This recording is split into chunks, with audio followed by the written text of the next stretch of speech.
بسم اللہ الرحمن الرحیم۔ السلام علیکم۔ ایک بادشاہ کی بیوی بہت خوبصورت تھی۔ بادشاہ اس سے بہت پیار کرتا تھا۔ ان کے ہاں ایک بیٹی پیدا ہوئی۔ بیٹی کی پیدائش کے بعد بادشاہ کی بیوی کا انتقال ہو گیا۔ بیوی کی انتقال کی خبر بادشاہ پر بجلی بن کر گری اور وہ ہر وقت افسردہ رہنے لگا۔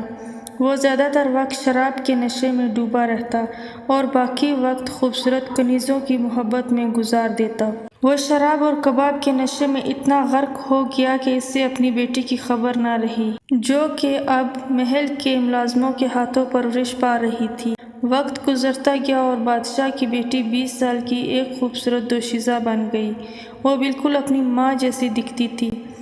ایک دن بادشاہ کی نظر اس پر پڑی تو وہ چونک گیا اور کافی دیر تک اپنی بیٹی کو دیکھتا رہا، جو جوان ہو کر بالکل اپنی ماں کی ہم شکل بن گئی تھی۔ بادشاہ چونکہ شراب کے نشے میں ڈوب کر اچھے برے کی پہچان کھو چکا تھا، اس کا دل اپنی بیٹی پر آ گیا۔ اس نے سوچا کہ جو بھی ہو اس سے شادی کروں گا، لیکن کیسے کرے یہ بات اس کو پریشان کر رہی تھی۔ وہ ایسا کام کر کے اپنی رعایا کو اپنے خلاف نہیں کرنا چاہتا تھا اور وہ یہ بھی جانتا تھا کہ یہ بہت بڑا گناہ ہے، لیکن وہ اپنی عورتوں کے ساتھ گناہ کرنے کے ہاتھوں مجبور ہو گیا تھا۔ آخر کار اس نے علماء کرام سے اپنے حق میں فتویٰ لینے کا فیصلہ کر لیا۔ اس نے سوچا کہ وہ کسی علماء کو سونے چاندی کا لالچ دے کر اپنے حق میں فیصلہ کروا لے گا اور اپنی بیٹی سے شادی رچا لے گا اور گناہ بھی فتویٰ دینے والے کے سر چڑھ جائے گا۔ بادشاہ نے ایک عالم کو بلوا کر کہا کہ میں اپنی بیٹی سے شادی کرنا چاہتا ہوں، کیا یہ جائز ہے؟ عالم نے کہا نہیں، ہرگز نہیں، یہ بہت بڑا گناہ ہے۔ بادشاہ نے اس کو ہر طرح کا لالچ دیا، لیکن عالم نے بادشاہ کے حق میں فتویٰ دینے سے انکار کر دیا۔ بادشاہ نے اس سے قتل کروا دیا۔ پھر دوسرے عالم کو کہا، اس نے بھی انکار کر دیا تو بادشاہ نے اس سے بھی قتل کروا دیا۔ پھر تیسرے عالم کو بھی قتل کروا دیا۔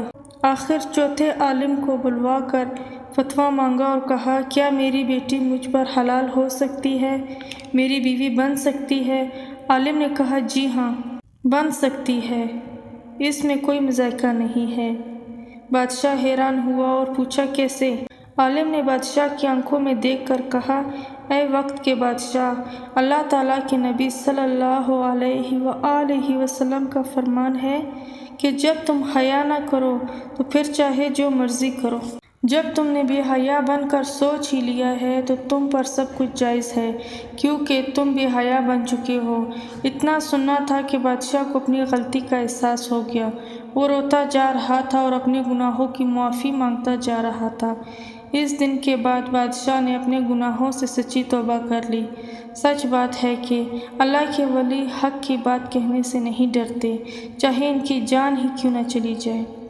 اگر میری ویڈیو پسند آئی ہو تو فضا وائس چینل کو سبسکرائب کریں اور ساتھ ہی گھنٹی والے نشان کو دبا دیں تاکہ میری ہر آنے والی ویڈیو آپ تک بآسانی پہنچ سکے۔ شکریہ۔ اللہ حافظ۔